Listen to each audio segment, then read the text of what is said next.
আসসালামু আলাইকুম। কথা বলার কিছু আদব। ১.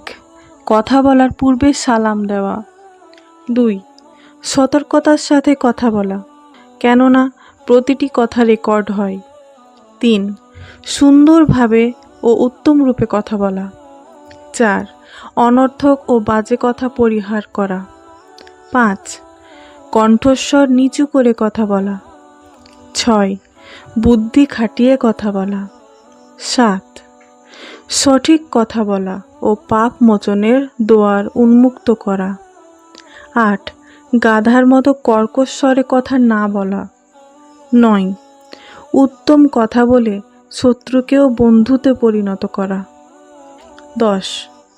উত্তম কথায় দাওয়াত দেওয়া। ১১. ঈমানদারদের কথা ও কাজ এক হওয়া।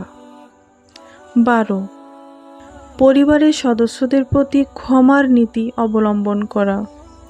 ১৩. মেয়েরা পরপুরুষের সাথে মধুর সুরে কথা না বলা, তবে সুন্দর ও ভদ্রভাবে কথা বলা। ১৪. মূর্খ ও অজ্ঞদের সাধ্যমতো এড়িয়ে চলা। ১৫. সকল মানুষের সাথে সুন্দর করে কথা বলা।